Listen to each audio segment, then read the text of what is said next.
Hi, and welcome to another edition of OnSide SA, where Budge and I are going to run through things for you. It's getting nearer and nearer the start of the Premier League. The Championship's going to start very soon.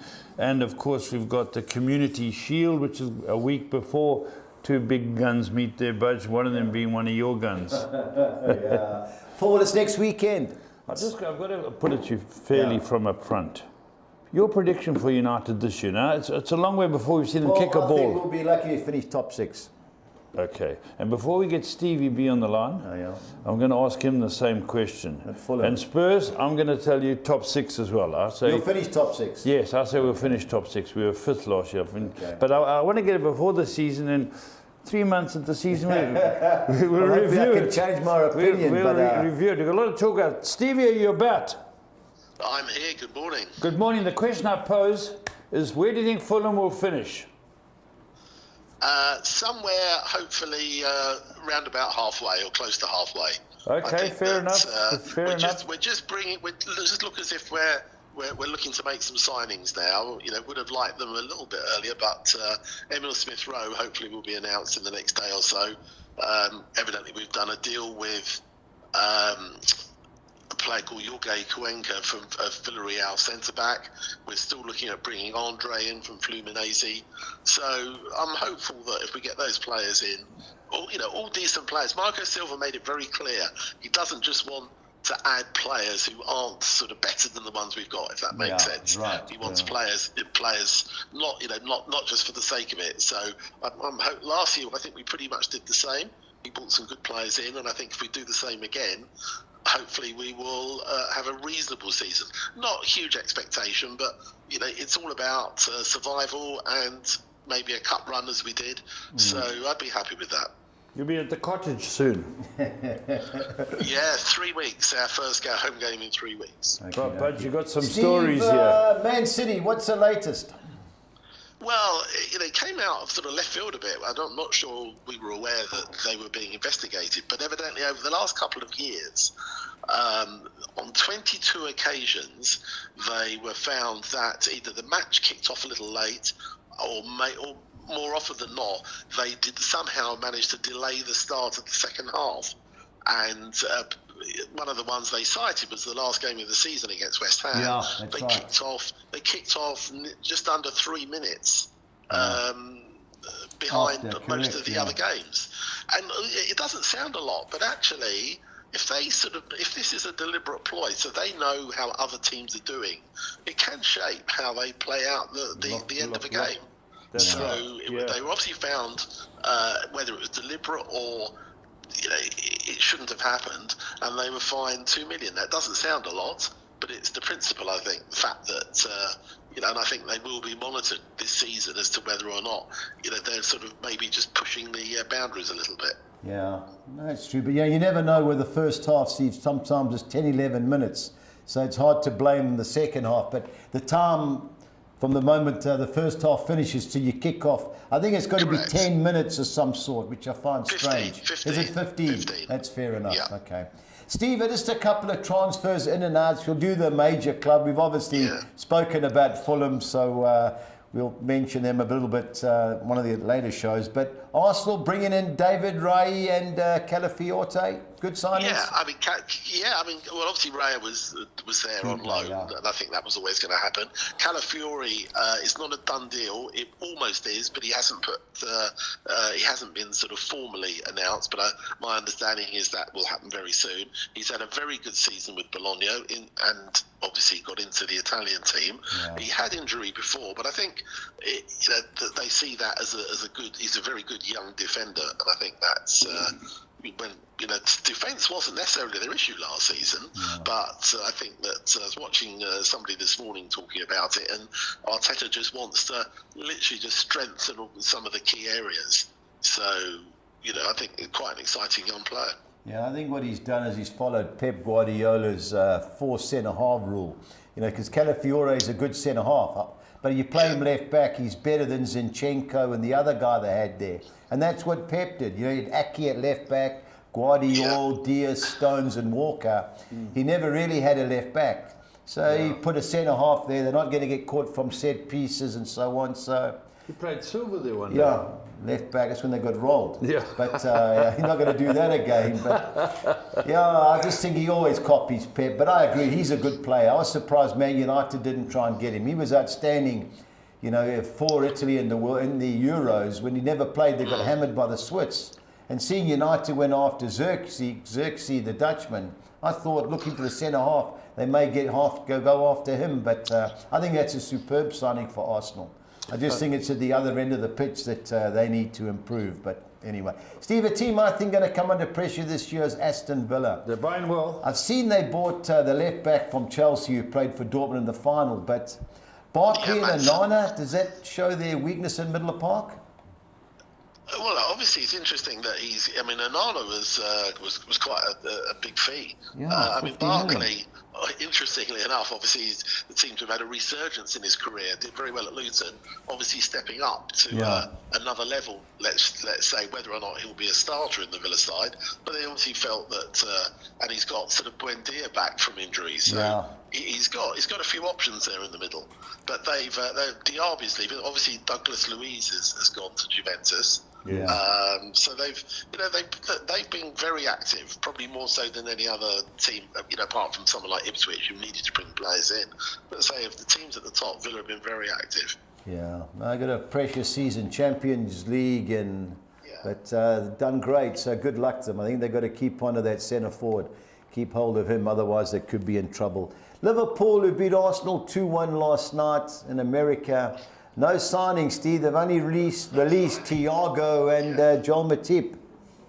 Yeah, very surprising that, whether or not they are looking at anybody, but I would be surprised they didn't bring anybody in because, they've got a reasonable squad, but it's not necessarily a Premier League winning squad unless they sort of add to it, because obviously one or two key injuries and they could come under pressure. So they might be looking at players, but very quiet on that front for them. Yeah. Reportedly, according to my Liverpool mates, they say he's having a look at every player, and let's see what happens. I would get rid of Nunes if I was him. When does it close? Is it end of the month, Steve? Was it? End of the month, 31st of August. Yeah, give them a couple of weeks. Steve, my boys, Man United, just going through it, they got rid of Varane, Martial. I'm surprised they never kept the youngster Brandon Williams. Van der Beek's gone, and also Willie Kwambula. He played centre-half a couple of games. They sold him. I was surprised about that. And obviously Mason Greenwood. Only bringing in Yoro and Xerxes. And you said Yoro's out till when, centre-half? Yoro is out, they're saying now, until at least the end of the year. So that's pretty much half the season. So that's a challenge for them, because whether or not this was going to be their only defensive signing, I think they're still looking at a centre half. Yeah. They were linked with Branthwaite for ages, but who knows whether that's going to happen.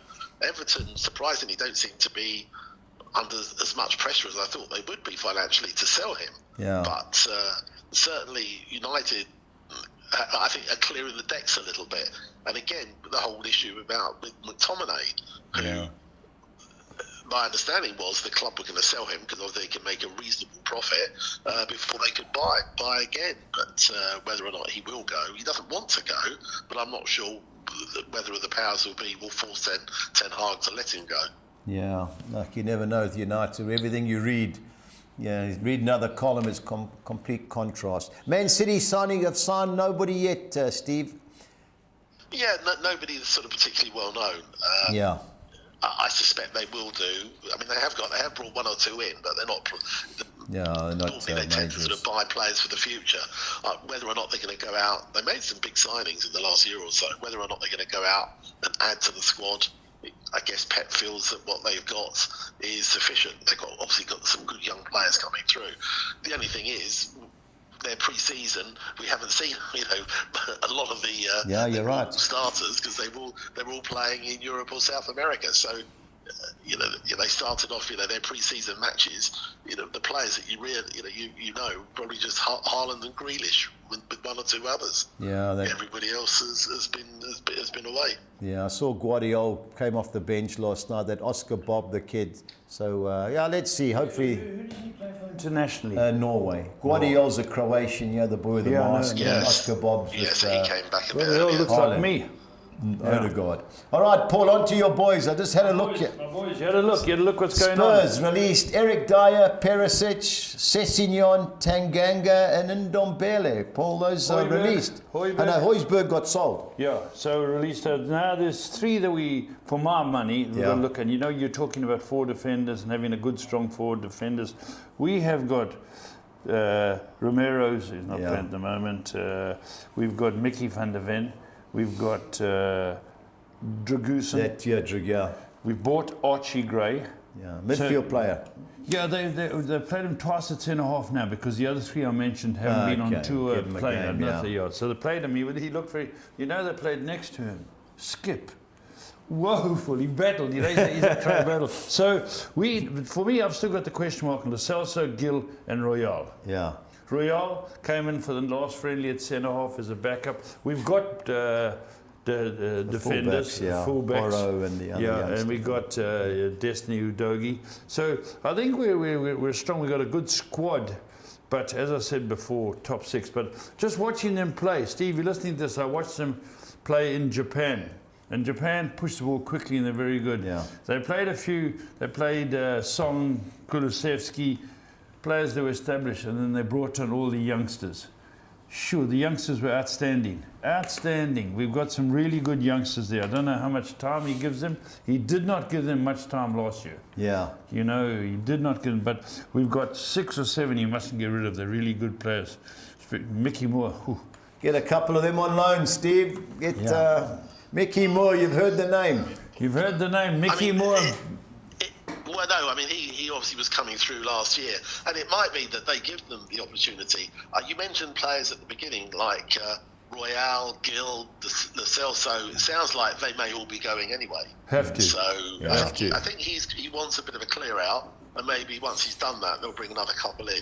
Archie Gray is an exciting young talent. I mean, he's obviously still very young, but they obviously see a lot in him and paid a lot of money for him. Remember the name Bergstaff? Sure, he's a good player. Good youngster. We bought him. He was the wonder boy we bought last year, you know, because we played Donnelly, Phillips, played all these guys. And him and Mickey Moore were Bergstaff. I think it's Bergstaff. Okay, not Berg Camp. No, Bergstaff. Blonde bomber, beautiful player. Okay. All right, Steve, we start off on Scotland. The Premiership starts this weekend, and unfortunately the Americans, the League Cups, there's games on tonight. The betting wasn't out, so we've had to bypass that this week. But we'll get all these games on ESPN. Hearts Rangers, Steve. Hearts had a good season last year. Can they cause an upset? Yeah, I mean, obviously the odds are saying that Rangers should win comfortably. Rangers didn't have the best pre-season. They lost quite a few games. They had some tough games. I mean, they weren't playing sort of easy sides. Lost to Ajax. I think they drew the last one, which was away at Union Berlin 4-4. Yeah. And otherwise, they brought in, interesting enough, I was looking last night at the transfers in the Scottish Premier League. So we've got 10 teams in the Premier League. Between them, gross spending was only about 9 million, and Rangers accounted for about 5 million of that, about 6 or 7 million. Only Celtic and Rangers spent any money. 6 of the 10 teams didn't spend a penny. I mean, there's no money in the Scottish Premier League. All free transfers or loans. I think, look, Hearts will give them a good game. Yeah, but no doubt. Rangers, I think Rangers certainly will be favourites. But, you know, we'll see what happens. As I say, it's going to be a two-horse race. Again, we don't know which way it'll go. Celtic are favourites. But I think Hearts, you know, will be there or thereabouts in a sort of third, fourth place, as they often are. But I think Rangers will start off with a win. You think so? I just think this has got upset written all over. I saw the highlights when Rangers played United. I know you can never say, but they were woeful at the back. You know, Hearts were unbeaten in the last 11 at home. So if ever there's an upset, it could be this. I took a chance and went, I think there'll be goals. Over 2.5 was like even money. But I think Hearts will score a couple. So I went Hearts to score over 1.5 goals at 21-10. That's my suggestion. Steve, on last year's form, I think Motherwell will beat Ross County. Do you agree? Yes, I do. Yeah, I think that for me, of the home games, that's probably the banker for me of the home teams. Me too. Of the taking Celtic out of the equation as well. I think Motherwell are good things at home. Yeah, I've got to agree with that. 9 to 10 looks a decent price. The Dundee Derby, Sunday lunchtime to keep the boys out the pubs. In the home team, Dundee United got promoted last year. Yeah, at the pubs. Yeah, I mean, big game for them to start the season with. Is the big derby. I mean, those grounds are literally next door to each other. Yeah. I think the home team will start as favourite, but there probably isn't a lot to call between them, though. Yeah, had a good season. Dundee won comfortably. Dundee United. Now, when goals in that particular game, Steve, it was like 7 to 10, both teams to score. They'll be going hammer and tongs. Of the two teams, half to call. So the draw at 5 to 2 would be my suggestion. On to our next page, and we've got St Mirren versus Hibs. Two teams that struggled last year, Steve. How do you see it ending? Yeah, I think so. I've got a feeling that Hibs, they brought in one or two players. They haven't spent money, but they brought in one or two. I'm just, if I was going for maybe an out, it's a bit of a below. I'm fancy Hibs maybe to go and get something there. Yeah, just last season they were disappointing. They finished 9th. Couldn't believe it, especially having a decent cup run. But anyway, let's see if they start decently. Now, Celtic had a great pre-season. They beat Chelsea and Man City. Surely they've got to beat Kilmarnock. Yeah, they should be way too strong, as you say. They obviously started their pre-season a bit earlier than the Premier League teams, but those were big wins. A very convincing win against Chelsea and against Man City as well. And in fact, in their 3 big pre-season games, they scored 4 goals in each of them. Yeah. So I would think that they should be. Kilmarnock are a decent side, but I think Celtic should win comfortably. Yeah, Kilmarnock are involved in the Europa League. They play Club Bruges tonight. They drew the first game 1-0 at home. And the last 10 home league games, Celtic, they won 9 and drew 1. It was 2 Kilmarnock. But Schmeichel's son, Kasper Schmeichel's a goalkeeper at Celtic now. Yes, and I watched the highlights, and he was giving them plenty of stick at the back. So I don't expect Kilmarnock to score. So I went over 2.5 goals, both teams to score. No, 21 to 10. I thought that was worth an interest. Monday night, Steve, last game of the Premiership opening week. St Johnstone, Aberdeen. How do you see it? Yeah, this will be a close game. I mean, Aberdeen sort of finished a bit stronger, but St Johnstone at home are not a bad side. I can see them maybe cancelling each other out a little bit. Yeah, of the two, I think it'll be goals, but 23 to 10, the draw definitely looks the right way to go. On to Sweden, Steve, and several of them are involved in the Champions League, Europa League, Europa Conference League. But we kick off with Gays Gothenburg against Norrköping. How do you see it? Yeah, I mean, Norrköping actually have shown a little bit of form. Yeah. But I think, you still expect the home team to win. Yeah, they won 6 and drawn 1 of the last 7 at home, Gays Gothenburg. But you're right, Norrköping played well last year. I think they finished 2nd or 3rd. They've won the last 2, but 6 to 10 is short. But I think there'll be goals in that particular game. Yeah. Steve, I fancy Västerås under new management. They've had a decent run. ARK Stockholm are woeful away from home. I'm all over the home team. Do you agree? Well, Västerås, you say that. I mean, they're still bottom of the table. Yeah. Even though they've picked up a bit. So IFK, as you say, they're not having a good run either. Yeah. But I'm not sure that it will be as straightforward as you think. I mean, as I say, they picked up a bit Västerås, but they are 4 points adrift at the bottom. Yeah. So for me, I could see maybe a low-scoring draw here. Yeah, they've cost me money. I've gone against them the last couple of weeks, and they have played the better teams in the league. And ARK Stockholm have lost 7 of the last 9, lost 5 of the last 6 away from home. So 15 to 10, I'm chancing Västerås. Brommapojkarna versus Halmstad, 5 to 10, a bit short, Steve. Yeah, I think so. I mean, they're both neck and neck in the league. Yeah. And again, when you look at the sort of form, Brommapojkarna probably a little bit more in form, but I don't think that those are particularly good odds. I think they will win, but I think those are a bit short. Steve, do you know how many teams they've got in their club? How many? You've told me before, yeah, it's huge, isn't it? 200. I mean, 24/7, remember that, 247. They got over 247 boys and girls team.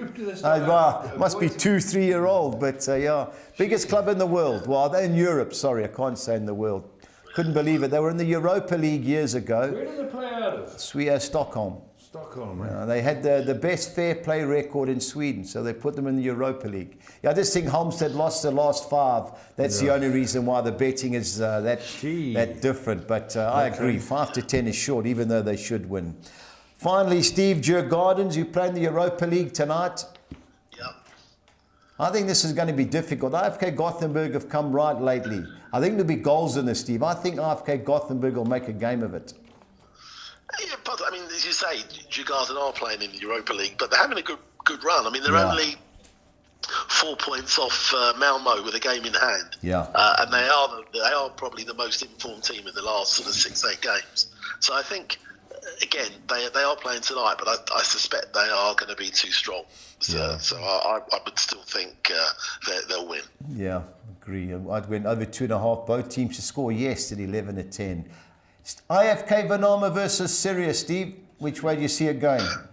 Well, Sirius have had a funny sort of side, but they've had they had a big win against Malmo. Yeah. So you can.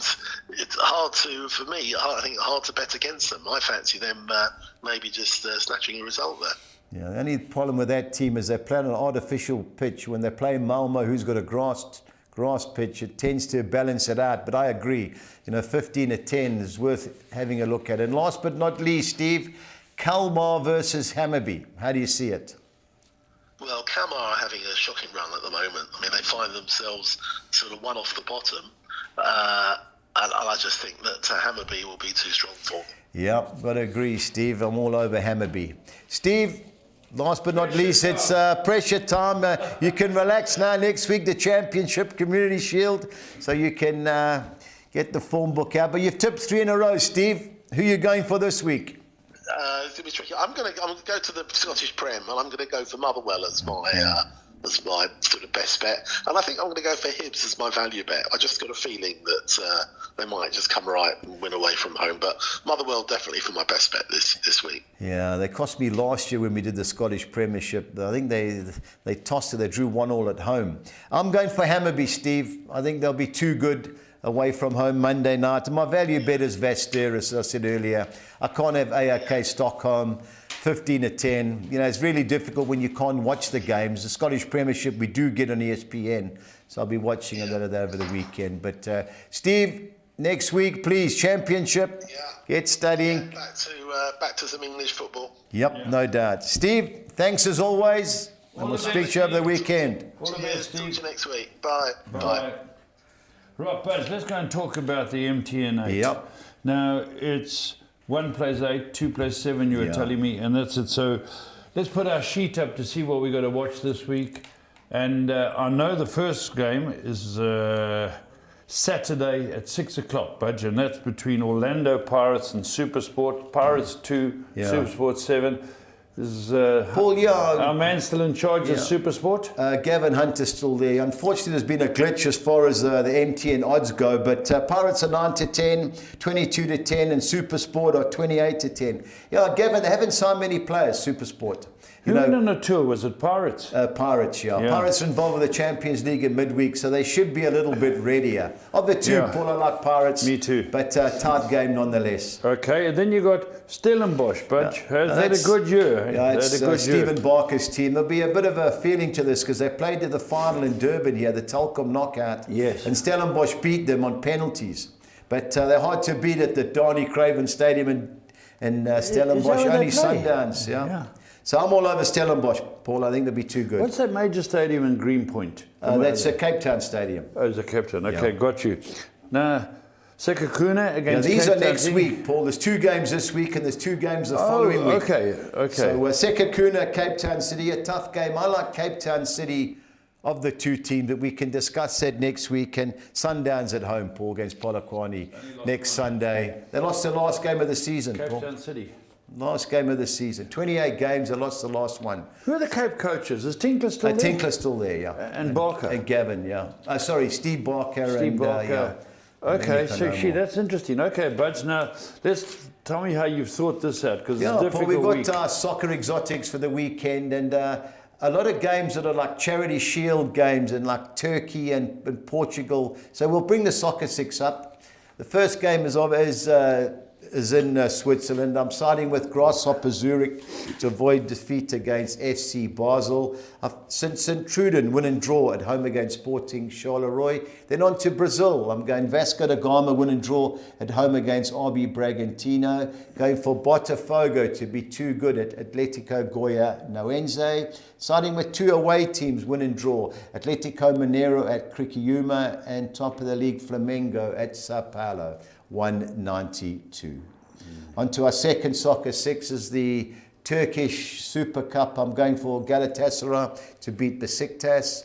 Going for Sporting Lisbon to avoid defeat against FC Porto. I don't see Man City losing to Chelsea, win and draw. That's a friendly in America. Friendly in America. You know, West Ham made a lot of signings, Paul. I'm hoping they can avoid defeat against Crystal Palace, also in America.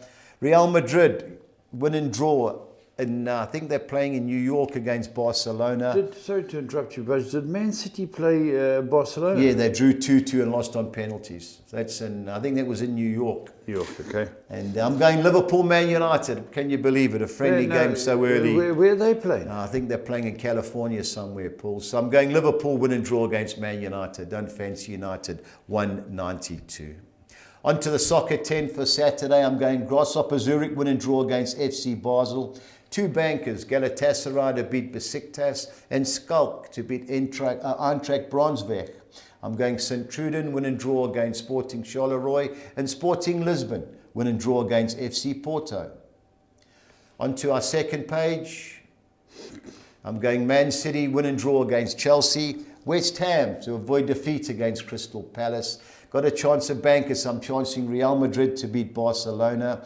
Going with RB Leipzig, win and draw against Wolves and Liverpool to avoid defeat against Man United, 256.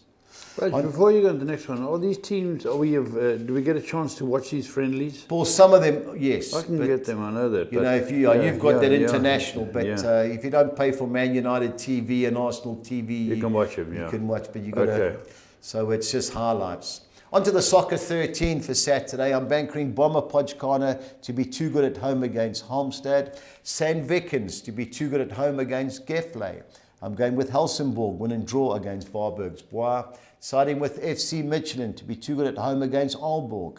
I'm going for Sporting Lisbon, win and draw at home against FC Porto. And going for Galatasaray to be too good for Besiktas. Grasshopper Zurich, our final one on this page, win and draw at home against FC Basel. On to the second page, I'm going for Servette to avoid defeat against Lugano. Going for Lucerne, win and draw against FC Sion. Motherwell, win and draw at home against Ross County. Going for KV Michelin to be too good at home for Westerlo. And Genk to be too strong away from home against OH Leuven. And St. Truden, win and draw at home against Sporting Charleroi, 256. Budgie's best bets. Yeah, Paul, had to dig up, but started off in Scotland. I'm going over 2.5 goals, both teams to score no in the Celtic Kilmarnock game. I think they'll be too good for them. And I'm going both teams to score yes in the Dundee United versus Dundee game. And Monday night, over 2.5 goals in the St Johnstone Aberdeen clash, 2,200 to 200. I'm going team goals. I'm going for Hearts, Motherwell and Dundee United all to score over 1.5 goals, and Celtic to score over 2.5 goals, 4,000 to 200. On to Sweden. I took a nice double. I'm going Västerås to beat ARK Stockholm and both teams to score, and Hammarby to be too good on Monday night against Kalmar, 2,000 to 200. Over 2.5 goals, both teams to score. Yes, quad is Gaze Norrköping, Djurgårdens IFK Gothenburg, IFK Vernamo Sirius, and Belgium Standards Liège Club Bruges, 3,000 to 200. Had to have another bet in Belgium. I'm going over 2.5 goals, both teams to score no in the Friday game between Union Saint-Gaulois and Beerschot. I think Mechlin will be too good for Westerlo, and I'm going both teams to score yes in the Circle Broods Courtright game, 2,500 to 200. And our Collis King 6 or Nixa. I'm going Celtic to beat Kilmarnock. I'm going Hammarby to beat Kalmar. I'm going Union St-Gilloise to beat Beerschot. KB Mechlin to beat Westerlo. Bodo Glimt to beat Haugesund. And Atletico Paranaense to beat Gremio, 2,900 to 200. Excellent, Budge. That's very good. They're the bets. As you can see, we've had a look at different leagues, and everything's starting to pick up now with the Scottish League starting, Championship next weekend, the Premier the week after that. That's our main interest. Those are our main. And then obviously the MTN8 2 weeks, and then after that is PSL starts. The PSL starts. They've got to follow that closely. New Betway sponsored leagues. Yeah, that's right. They've got involved. Okay, there we are. That's all for now. Stay on side.